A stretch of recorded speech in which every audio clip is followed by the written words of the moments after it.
opened your eyes, you awakened to a bright and beautiful countryside, full of vivid colors and extremely clean air. And off in the horizon stood an unbreachable mountain. Yet there are three creatures who do reside among the mountainous crevices and terrain: a goat, a bird, and a dragon. On this day, the young Capricorn goat finds its way along a trail that have yet visited. With talented hooves, the goat was able to nearly walk sideways along the mountain to make the trek for a well-suited resting place for a day's journey. Just up the ridge was the best location the young goat assumed would bring them pleasure and a sentiment of glee.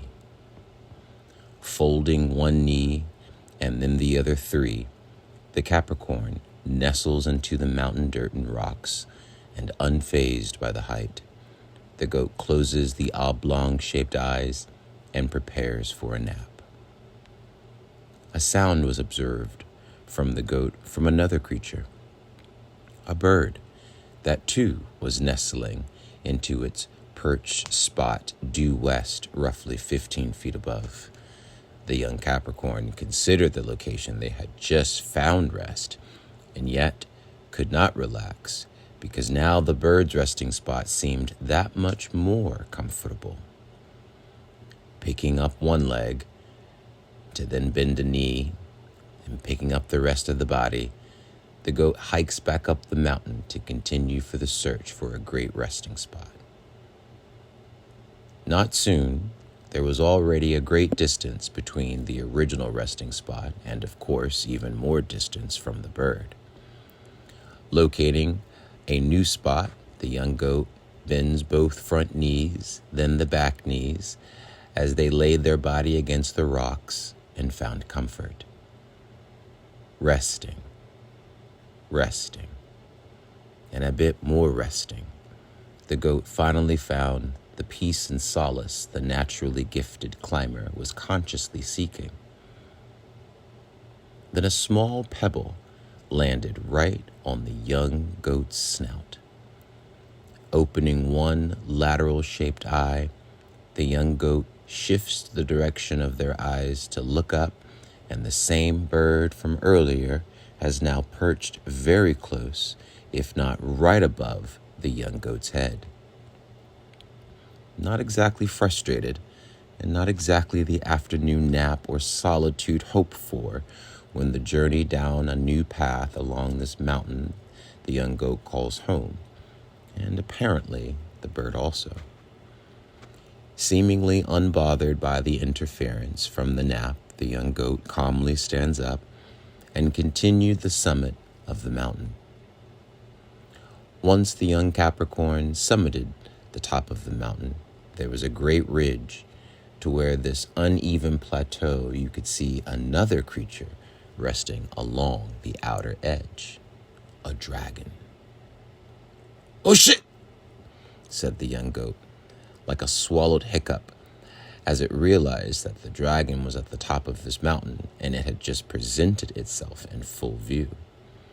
Thinking logically and with great reason, the young goat quickly thought not about fear from the dragon, which was imminent, rather learning from the dragon by asking it questions, and questions pertaining to other places to climb, even higher places, and how wondrous it would be if the dragon could take the young goat to these places. The young Capricorn musters the courage to approach the dragon with its questions and walks across the plateau, and politely the young goat proceeded to say, "Excuse me, dragon, I hate to disturb you. I just seem to be in front of a rare opportunity. I'd be willing to risk something to learn from you." The dragon, unstartled by the intrusion, lifts her head and shakes the cricks out of her neck and responds in kind to the young goat. "Hello there, young Capricorn. Can you please repeat your question?" Nervous again, the young goat blurts out, "Oh shit!" The young goat speaks assuredly and states his inquiry directly, looking into the crystal blue eyes of the lady dragon. The young goat says, "I see we both like to reach high places and leisurely rest there. Are there other places to climb that are higher than this one? And if it wouldn't be too much trouble, could you take me to these other places?"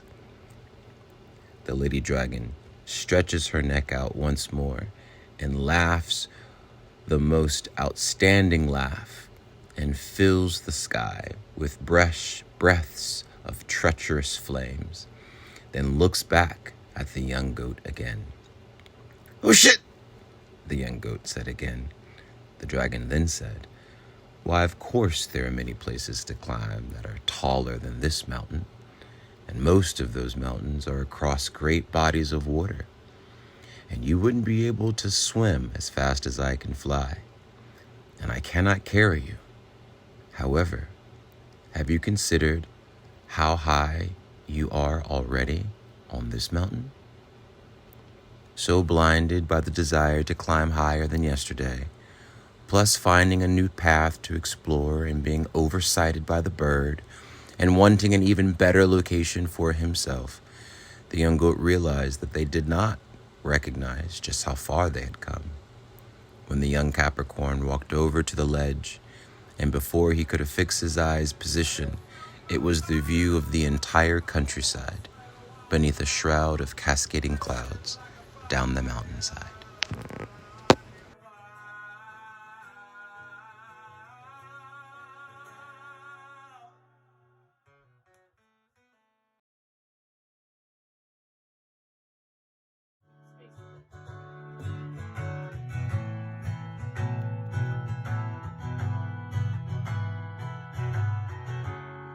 Let me tell you about my life and the problems I'm running from. Let me hold you here and say things are not always okay. If you need a handkerchief, okay, I've already cried.